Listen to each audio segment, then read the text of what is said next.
Hello, Ian McPherson, Director of Communications at Brentwood, here with you again this week for another Spotlight Q&A. I think it's number 6 this week, and we're sitting down with our Director of IT and Ed Tech Guru, Brent Lee.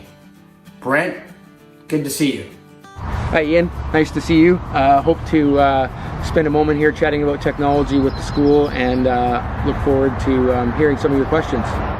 So let's get right to it, Brent, and let's go for the first question, which is really, how was it for you and your IT team to pivot? What was that pivot like to start our online learning? We're from March break, get a notification that this is happening, and you guys did all the heavy lifting on the back end. So what was that time like for you, and how did you guys approach that pivot?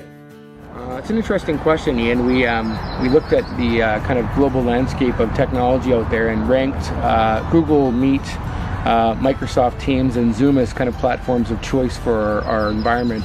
And we thought we needed an environment that offered something simple for our students to log into, that allowed all the engagement tools for online learning. And in my experience in post-secondary before at Brentwood was supporting 14 post-secondary institutions online experiences.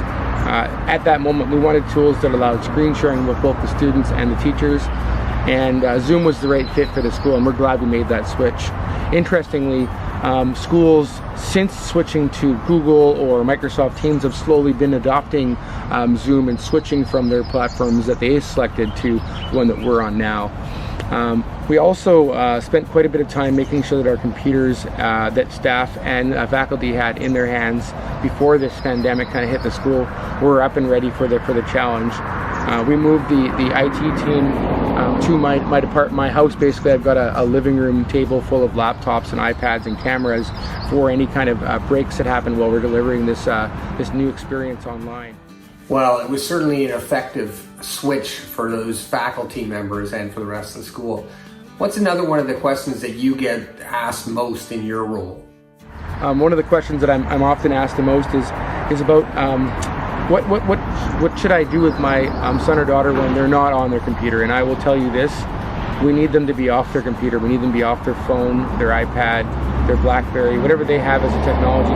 We need to get them off that device and enjoying some of the time to reflect and socialize with you in a personal way. So if you have a chance this weekend to sit down with your son or daughter without that piece of equipment between you and them and have a conversation, it will go a long ways for their mental health and then probably yours as well.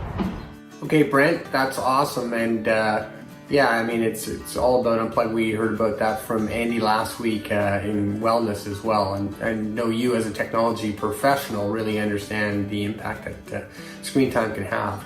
Our next question, or my next question really is, and I've heard this from a number of families, what about assessment in the online environment? How do we approach that?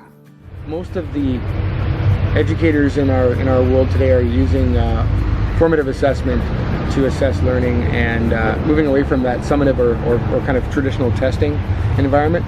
As a school, we put online technology called Safe Exam Browser. But it's more of a distraction mitigation tool. It doesn't eliminate the chance that a student might take that path that is not recommended by us as teachers. So formative assessment's a way to go. We are looking at new tools as we move into obviously the new school year to bring a bit more rigor behind Safe Exam Browser, which would be the student's phone pointing at them with the camera on while they're taking the assessment on their computer. One of the things that parents can kind of think about when we go into the next kind of generation of learning is that we should be encouraging students to have one computer, which is kind of their primary computer, and I would suggest the iPad's a secondary device is a better choice than a phone because it's bigger, it's easier on the eyes. And the iPad allows us to have, for example, if I'm taking a test at a desk, the iPad can be facing the student with the camera enabled, watching that student. So it's being invigilated by the teacher or the invigilation center as we think about assessment going forward in this new world. Okay, last question. In terms of support, what kind of support is your team currently giving to the different initiatives at the school? In terms of supporting teachers, students, and also some of the arts and athletics. What are you guys up to?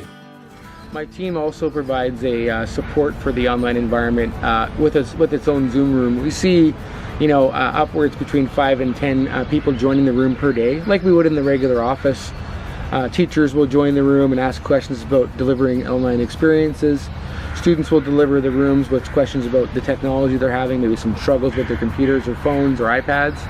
And then we have another a room running where we do education around the teaching and learning environment, which is a room that I host. And our teachers join that room with questions like, what's the best pedagogy or delivery model for this specific lesson I'm trying to do? What would you recommend for bringing this kind of technology online in my classroom?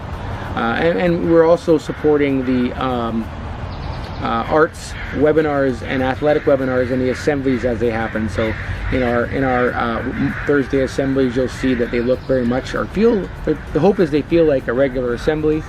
In our athletic seminars, you'll see quite a few different angles, and you'll see lots of good light, and that's a testament to the team that I work with, setting up some great infrastructure.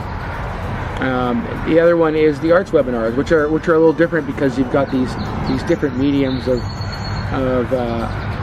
content that you want to deliver online. Like yesterday, or the day before yesterday, I can remember seeing a pottery wheel, online. The day before that, I saw some students delivering an animation lesson. So a real variety of different types of content being pushed with this technology platform.